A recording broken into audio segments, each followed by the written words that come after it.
Welcome back to the Snow Point Cast. Today we're going to be looking over a deck from 2011 called Mew Box. So Mew Box actually got a top 16 finish at the US National Championships in 2011, which is surprising that that's the only like really solid finish that the deck had, considering how powerful the deck is. I think this archetype is definitely one of the best decks in format. It's not my decks, it's a buddy of mine, Josh Fernandez, and he said that he thinks it's the best deck in format. I haven't played as many games with it as he has, but I have to tend to agree that I think it's a really, really powerful archetype. And let's get into why it's actually so good. So starting off with 4 Mew Prime, this is going to be your main attacker in the deck. So Mew's got 60 HP, Psychic type, free retreat, which is really nice, and then a weakness to Psychic. So the Pokebody is called Lost Link. Mew Prime can use any attacks of the Pokemon in the Lost Zone, both yours and your opponent's. So that's great, and it's the main function of the deck. Mew is going to be copying attacks. You can use the attack on Mew, and it's actually very good, but you are going to be copying attacks to make it really powerful. So See Off is the attack on Mew for 1 Psychic. Search your deck for a Pokemon, put it in the Lost Zone. So great to be able to, search and figure out whatever Pokemon that you want to have in the Lost Zone, and then put it there kind of for the rest of the game. And then you also play a 4/4 Yanmega line. So Yanma's got 50 HP, Grass type, Single Retreat, Resistance to Fighting, and a Weakness to Lightning. Free Flight is the body on Yanma, super clutch. If it doesn't have any energy, Retreat is free, and you never attach energy to it, so that's really good. And then Dive for Grass Colorless does 20. And then you play those guys to play Yanmega Prime. The Yanmega Prime is a really solid attacker. 110 HP, Grass type, free retreat, resistance to fighting, and a weakness to lightning.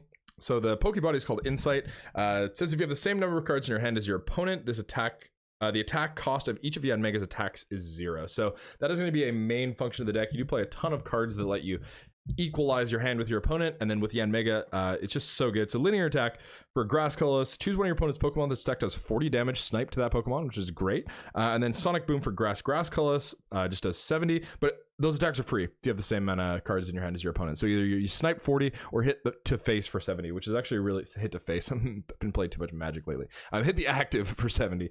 So both really solid attacks. And then Sonic Boom is not affected by weakness or resistance. And there are some Pokemon with grass resistance in this format, so being able to hit through that is also kind of nice. And then you are a lock deck, so you're going to be playing a Vileplume line as well. Oddish got 40 HP. Love this Oddish. Mitsuhiro Art is a god. Grass type, Single Retreat, and weakness to Psychic. Ram for 1 colorless does 10. And then for Grass, find a friend, flip a coin. If head, search your deck for a Grass Pokemon, shard your opponent, and then put it in your hand. You play 2 Gloom as well. So Gloom's got 80 HP, Single Retreat, keeps that weakness to Psychic. For Grass Colorless, Miracle Powder does 30. Flip a coin if heads, choose a special condition, and now your opponent's active is affected by that condition. So that's great to be able to do a couple things. One of them is Paralyzed Stall, because obviously Paralyzed is the best status condition. But also being able to poison your opponent can be really good as well. Shutting off a power, it shuts off powers either way, but if you want to shut off your opponent's powers for multiple turns, poison could be the better option there. So kind of interesting to keep in mind. And they're also going to be playing 2 Vileplume. So Vileplume is a great card, 120 HP, 2 retreat, and a weakness to Psychic. So Allergy Pollen is the Pokebody on Vileplume. That's the main reason you're going to be playing this guy. So Allergy Pollen, as long as this Pokemon is in play, no Pokemon can play any trainer cards from their hands. So that's not supporters or stadiums, kind of a different wording in this format. But yeah, just like anything that you could play as many as you want of in one term, essentially items. So great lock card, and it's the reason that the Mew is so good, because you're able to drag stuff up and then have it stay there, which is really nice because your opponent can't just play a switch or an out to that, because switch is a relatively common card in this format. And then it also has an attack that you can use as well. So Dazzling Pollen for Grass Colors does 50. Flip a coin if heads, this attack does 50 damage plus 20 more damage. If tails, the defending Pokemon is now confused. Not an often attack you're going to be using, but definitely use it sometimes. Cleffa. So you play 2 of these guys, just a solid support Pokemon. I'm going to move these Pokemon up because there is a lot more Pokemon to come. Deck. So yeah, Cleffa, 30 HP. Colorless type, no retreat, no resistance, no weakness. So Sweet Sleeping Face, every baby Pokemon has this. After this Pokemon attacks, it is asleep, and then as long as it's asleep, it can't be damaged by attacks. So great Pokebody there, kind of keeping your support Pokemon safe. And then Eek for free, shuffle your hand to your deck and draw 6. So just a great attack that lets you hopefully find the cards that you need. You don't play a ton of like item or trainer based setup just because you are a trainer lock deck. So you play 4 Pokemon Communication, but this is your main way of being able to find your pieces that you need.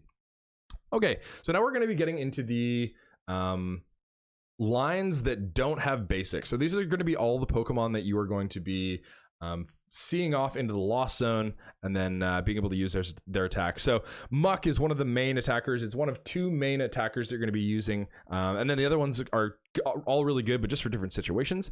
So Muck, 100 HP, Psychic type, 3 retreat, and a weakness to Psychic. So Sludge Drag, for 1 Psychic, switch the defending Pokemon with one of your opponent's bench Pokemon. The defending Pokemon is now confused and poisoned. So not only is poison really good, obviously, to build up damage, but the confusion is kind of a big deal as well, because when you're against a lock deck, you don't just have a switch out. You can't just go switch into a free retreater like Cleffa and then retreat back and then get rid of that confusion. So you might be taking damage from confusion as well, which is really, really sucky. Being able to not being able to attack against this deck is so bad. I mean, Mew Prime only has 60 HP, so it's pretty easy to kill, but if you're on a 50-50 to attack it every time, it's a pretty long game that you're going to be playing. And then Pester is also kind of good. So for Grass Double Colorless, it does 50. If the defending Pokemon is affected by a special condition, this deck does 50 plus 30. So definitely a decent damage attack there if you have a couple energy on Mew. And then you're also going to be playing 2 Jumpluff. So Jumpluff is another really solid attacker, 90 HP, free retreat. Doesn't matter about the resistance and weakness because it doesn't get into play, it just gets lost zone. So Mass Attack is the main attack they're going to be using, but Leaf Guard's also good. So for 1 Grass, this deck does 10 damage times the number of Pokemon in play. So you load your bench up, and then it lets you sweep once you have that lock set up, and you've kind of taken your opponent out of the game. It does give you a sweep option, which is really nice. And then Leaf Guard for 1 Grass does 30, and then during your opponent's next turn, any damage done to this Pokemon by attacks is reduced by 30. So being able to give your Mew that extra 30 damage to get by can actually be a really big deal as well, and it's good to keep that in mind as well. Start playing a Gengar Prime as well. So Gengar Prime has got doesn't matter. I'm going to stop talking about the HP and resistance for all these guys because they just don't get into play. So it doesn't really matter what their HP resistance is, but the attacks do matter. So Hurl into Darkness, not really an attack that you're going to be using a ton of, but can be good for sure. So for 1 Psychic, look at your opponent's hand and choose a number of Pokemon you find there up to the number of Psychic energy touched to Gengar. Put the Pokemon you chose into the lost zone. So being able to disrupt your opponent's hand can be good, and you're able to use those attacks, so that's kind of really nice. And then Cursed Drop for Psychic Colorless. This is the main attack that you're going to be using on Gengar, and the main reason that you play in the deck. Put 4 damage on your opponent's Pokemon in any way you like. So it lets you set up a 6 prize turn, essentially. So you can just draw as soon as you get to a point where you've drugged something up with Muck, and they're kind of in a position where they can't really do anything. You can kind of start just Cursed Dropping around and setting up your late game so that eventually you can Cursed Drop for at least 4 prizes in a row, which is really, really nice. So being able to Cursed Drop around while your opponent's active is dying can set up for some really solid long game effects. And you also play a Crobat Prime. So Crobat Prime's got a don't worry about the HP. So Severe Poison for 1 Psychic. The defending Pokemon is now poisoned. Put 4 damage counters instead of 1 on the defending Pokemon in between turns. So that's really solid. And then Skill Dive is also really effective. So for 1 Psychic, choose one of your opponent's Pokemon. This attack does 30 damage. So it just snipes the Pokemon for 30 for 1, which is really nice. I mean, Cursed Drop, you can drop them in any way you like, but it's a secondary attach. But being able to snipe 30 for 1 is definitely a decent exchange. You play 1 Croc Rock. This is a Josh Fernando special. So Croc Rock's got 90 HP, fighting type. Torment is the attack on this guy that's really important. So for 1 colorless, choose one of the defending Pokemon's attacks.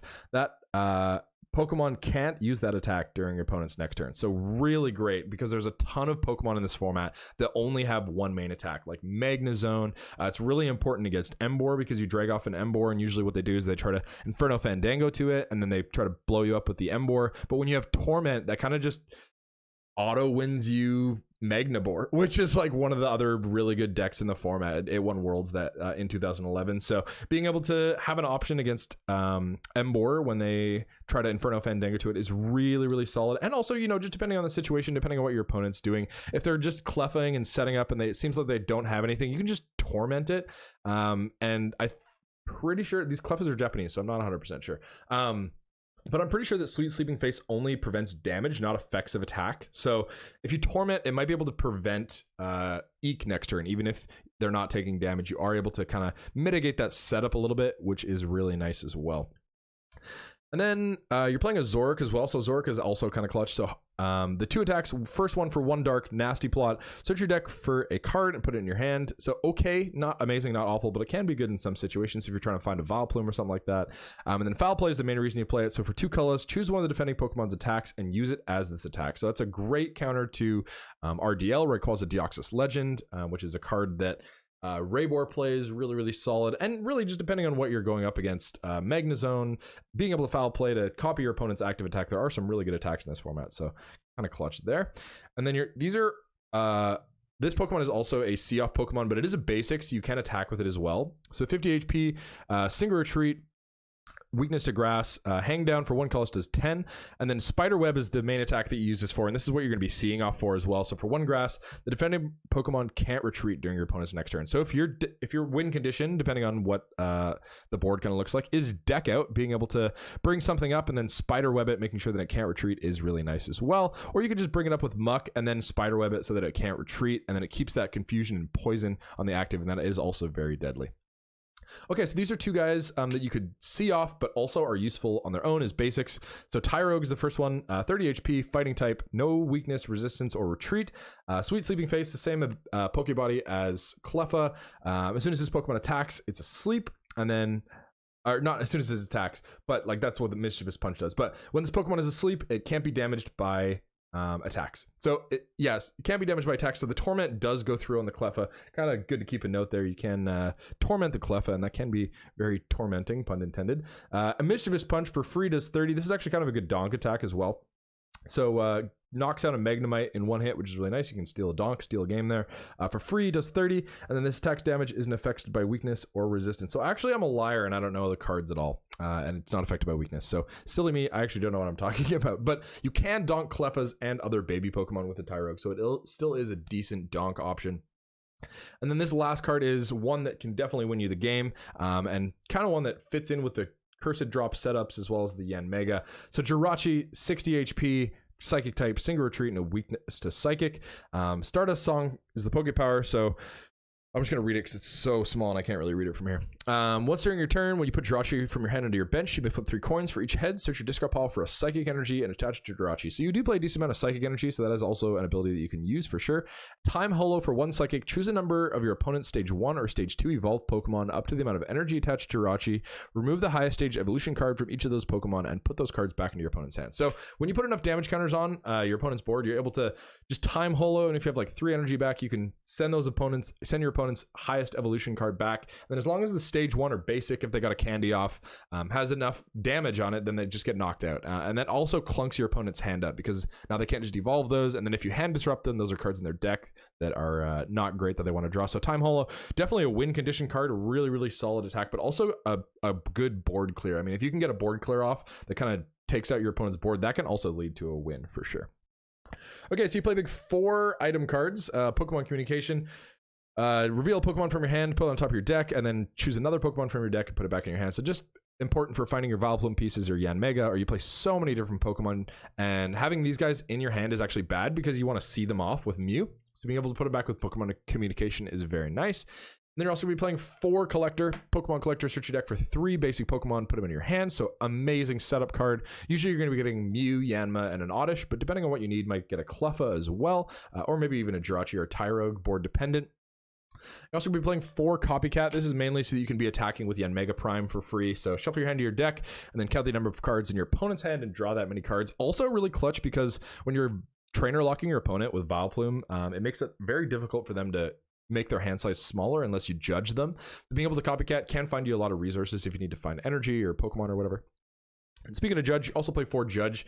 Both players shuffle their hand into their deck, and then they draw 4. So being able to hit that consistent attack with Yanmega, you play 8 cards that just let you shuffle draw back into the deck and have the same amount of cards. So really helpful, especially if your opponent's able to play out their hand a little bit and you kind of aren't, because for whatever reason you have Pokemon clogging it up. Being able to get those cards back into the deck and then just being able to attack for free with Yanmega is very nice. Then you're also playing 2 Professor Elm's Training Method. So Elm's Training Method says search your deck for a Pokemon, show it to your opponent, put it in your hand, and then shuffle your deck. So great for finding stuff after you've got a Vileplume up. If you have a Vileplume locked, your Pokecoms are useless, they're dead. So being able to put Professor Elm's Training Method to find a Yanmega Prime is usually what that's going to get, is also really nice. Okay, so getting into the energy lines, you're going to be playing 5 Psychic, so the Jirachi is really important, but also seeing off with Mew is a big deal. So being able to have that happen consistently is super good. Dropped an energy here. Okay, and you're also playing 4 Rainbow Energy. So Rainbow, when you attach this card to one of your Pokemon, put a damage counter on that Pokemon. Not a big deal because Mew's HP is so low already that if you're getting attacked, you're usually getting knocked out already anyway. But also lets you use a multitude of attacks, right? Like Spinarak, Jumpluff, are all they're grass, so being able to use that grass is really nice. But also being able to use the psychic attacks with the Muck or the Jirachi or See-Off, just being able to attack consistently with whatever type that you'd like is really clutch. And they also play 3 grass energy just because having that mix of energy is really good. And I guess there are some situations where you might attack with Yanmega Prime's secondary attack. It's a pretty heavy commit, to be honest. You usually don't want to be attaching energy there. But having the grass for Jumpluff and Spinarak is also super nice. Okay, well, this has been Mew Box from 2011. If you have any questions about the deck, feel free to leave them in the comments below, and I'll do my best to get to them. But thank you guys so much for tuning in, and we will see you next time.